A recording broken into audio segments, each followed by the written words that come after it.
Hey guys, welcome back. Another lesson. I know you're super looking forward to it, so let's get into it.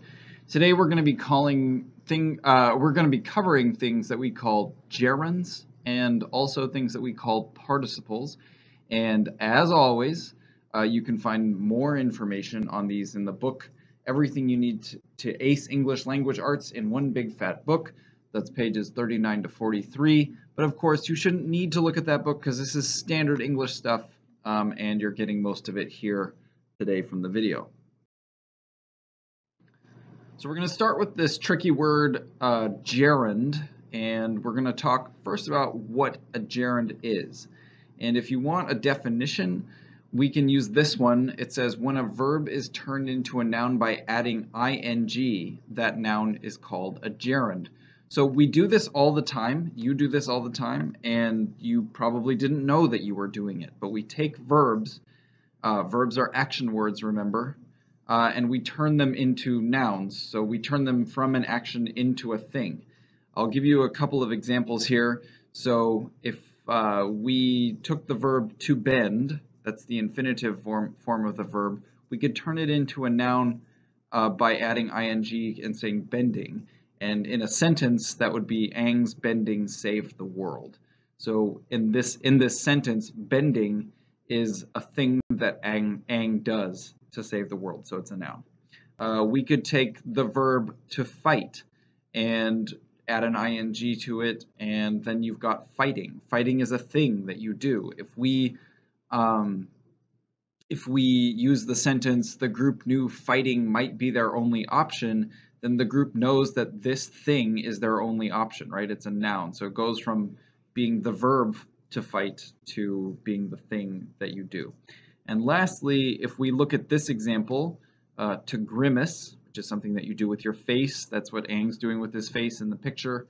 Toph is also doing it with her face.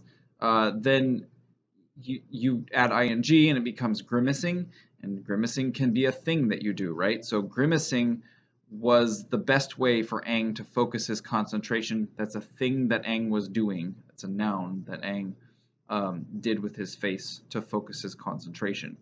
So when we do that, we call that a gerund. When we use that kind of verb as a noun, then we call it a gerund. We can also have things called gerund phrases. And we've talked about phrases several times in previous lessons.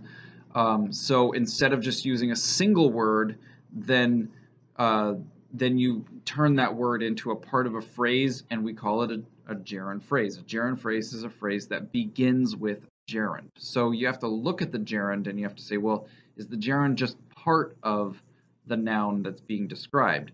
So for example, if we use the verb to bend and we turn it into a gerund, bending, but then the sentence says, bending the elements presented a challenge for Aang to meet, then the whole phrase, bending the elements, is the thing that Aang is doing. So it's not just bending, but bending the elements. So we've got a gerund phrase there.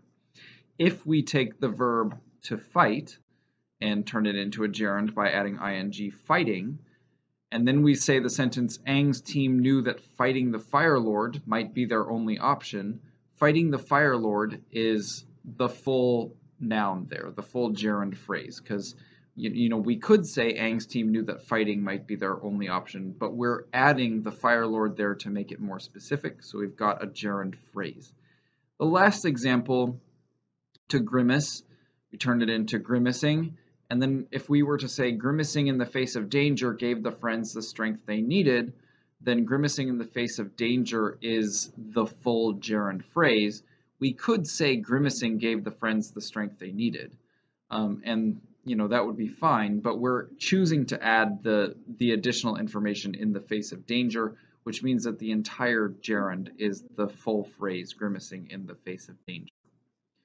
So, to review, gerunds are verbs that become nouns by adding ing, and sometimes when you start a phrase with a gerund, then you end up with a gerund phrase.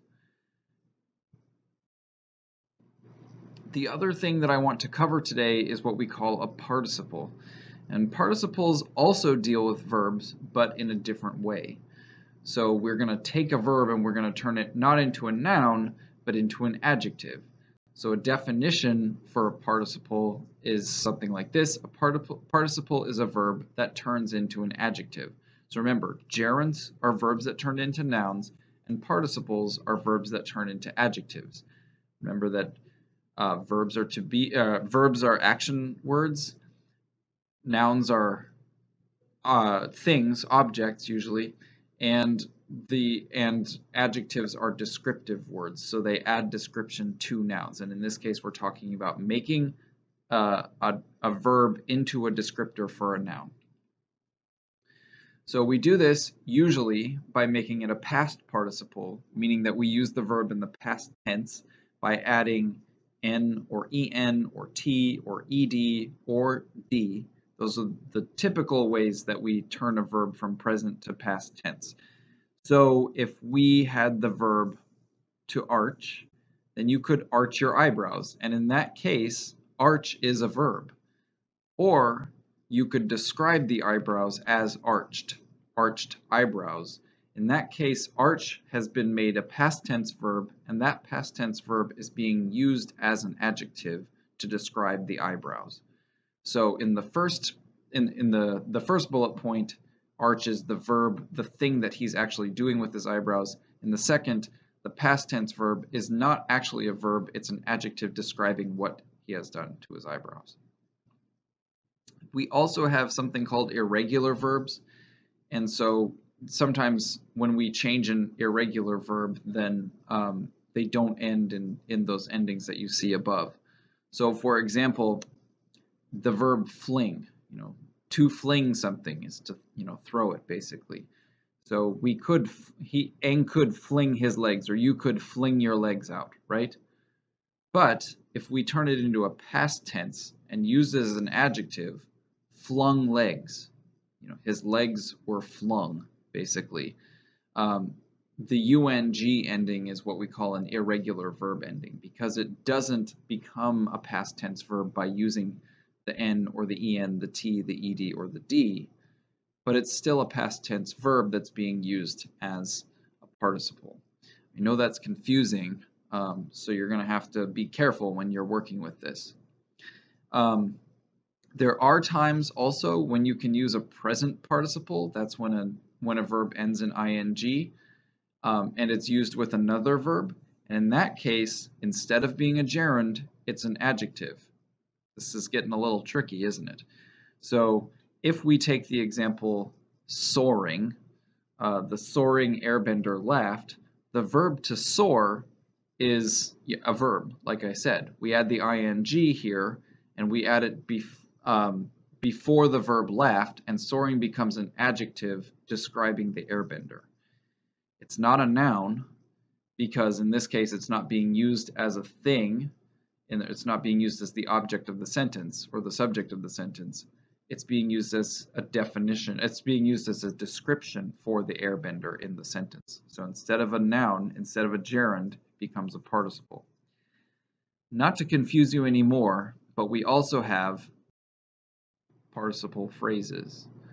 So a participle phrase is very similar to like when you have a gerund phrase. A participle phrase is a phrase that begins with a participle. So what you need to be able to do is determine are you dealing with a gerund or are you dealing with a participle before you can say this is a participle phrase or this is a gerund phrase. So let's look at some examples. Aang had his eyebrows arched to the sky. Arched is the participle. It's describing his eyebrows, but we add to the sky to give us a little bit more detail. So the phrase arched to the sky is the participle phrase because it starts with the past tense verb that has become an adjective. We can look at this next example. He flew with his legs flung wide behind him. Flung being the participle, this time an irregular verb, turned into an adjective, but we've added the words wide behind him to give us a little bit more detail. The phrase flung wide behind him is therefore, starting with the participle, is therefore a participle phrase that describes his legs. Finally, Aang, soaring on the currents of air, laughed. So in this case, we've got the verb to soar, we could say Ang soaring laughed, but we've added on the currents of air to give it a little bit more detail. And in this case, we've moved the phrase into the middle of the sentence to describe Ang. You'll also notice that there's a typo there. There shouldn't be a comma after laughed. It should just be a period. But without the participle, it would just be Ang laughed.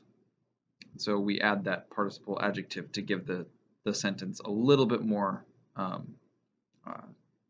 excitement, I guess, definition, detail. What we need to be careful about is that sometimes gerunds can be confused as participles. So sometimes we make the mistake of saying, oh, well, it ends in an ing, so it must be a gerund, but it could be a participle, and then you have to guess. You should know, is this acting as a noun or is this acting as an adjective?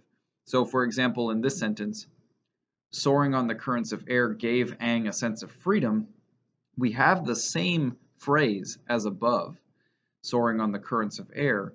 In the first sentence, Ang, soaring on the currents of air, laughed. It's a participle because it's describing Ang. In the second sentence, soaring on the currents of air gave Ang a sense of freedom, it's actually being used as a noun. It's a thing that's giving Ang his sense of freedom. So you have to be careful when you're looking. Are you looking at a gerund or are you looking at a participle? And you really need to know the difference between nouns and adjectives in order to do that. So let's see how you do with the practice.